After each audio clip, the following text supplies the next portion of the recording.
बार बार चुनाव से कौन डरता है साहब? खास रिपोर्ट राजेंद्र शर्मा के साथ। अगर आपने हमारे चैनल को सब्सक्राइब नहीं किया है तो आप हमारे चैनल को सब्सक्राइब करें और कमेंट बॉक्स में अपनी राय अवश्य दें। बार बार चुनाव से कौन डरता है? पूर्व राष्ट्रपति रामनाथ कोविंद से केंद्रीय गृह मंत्री अमित शाह और कानून मंत्री अर्जुन मेघवाल ने 6 सितंबर को औपचारिक मुलाकात की। इसके साथ ही पूर्व राष्ट्रपति की अध्यक्षता वाली उस उच्च स्तरीय कमेटी ने गंभीरता से अपना काम शुरू कर दिया है, जिसे मोदी सरकार ने एक देश एक चुनाव का रास्ता तय करने की जिम्मेदारी सौंपी है। बेशक 2014 के भाजपा के चुनाव घोषणा पत्र में इस नारे के शामिल किए जाने के बाद से मोदी राज के 9 साल से ज्यादा के दौरान इस मुद्दे पर संसदीय स्थायी समिति, नीति आयोग और वित्त आयोग में काफी चर्चा हुई है। एक साथ चुनाव कराने के लक्ष्य से सहमत हुए भी। इस मुद्दे की जटिलताओं को देखते हुए इनमें से कोई भी प्रक्रिया इसके लिए कोई निश्चित रोड मैप पेश नहीं कर पाई थी। नीति आयोग के इससे संबंधित पेपर में जरूर इसे संभव बनाने के लिए विधानसभाओं के कार्यकाल बढ़ाए और घटाए गए। मध्यावधि चुनाव न होने देने के राज्यपालों के अधिकारों के विस्तार से होकर अविश्वास प्रस्ताव की प्रक्रिया बदले जाने तक के कई विवादास्पद तथा स्पष्ट रूप से लोकतांत्रिक दृष्टि से संदिग्ध सुझाव दिए गए थे। अब कोविंद कमेटी, जिसकी विचार शर्तों से ही स्पष्ट है, उसे एक देश एक चुनाव की जरूरत पर विचार नहीं करना है और सिर्फ उसे लागू किए जाने का रास्ता बनाना है। प्रधानमंत्री नरेंद्र मोदी के पसंदीदा इस नारे पर अमल को रोड मैप तैयार करने जा रही है।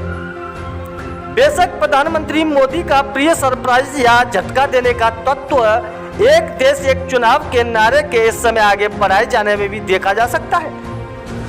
कानून मंत्री मेघवाल ने इसी 27 जुलाई को एक साथ चुनाव करने के मुद्दे पर किरोड़ी लाल मीणा के प्रश्न के लिखित उत्तर में जहां साथ चुनाव कराने के कुछ लाभ भी गिनाए थे, वहीं इस पर अमल के रास्ते की 5 बड़ी बाधाएं भी गिनाई थी। इनमें पहली बाधा तो इसके लिए संविधान की 5 धाराओं में संशोधन की जरूरत ही थी। संसद के सदनों के कार्यकाल से संबंधित धारा 83, राष्ट्रपति द्वारा लोकसभा के भंग किए जाने से संबंधित धारा 85, राज्य विधायकों के कार्यकाल से संबंधित धारा 172, राज्य विधानसभाओं के भंग किए जाने से संबंधित धारा 174 और राज्य में राष्ट्रपति शासन लागू करने से संबंधित धारा 356। अब आए खर्च में कमी की बात पर। राजनीतिक पार्टियों और उम्मीदवारों के चुनाव खर्चों की चिंता हम उन्हीं पर छोड़ दें। अगर यह पहलू वाकई गंभीर होता तो राजनीतिक पार्टियों को इस पर एक राय होना चाहिए था, जो दूर दूर तक नजर नहीं आता। जहां तक चुनाव में सरकारी खर्च में बचत का सवाल है, यह दावा भी किसी गंभीर विचार के बिना ही बार बार दोहराया जाता रहा।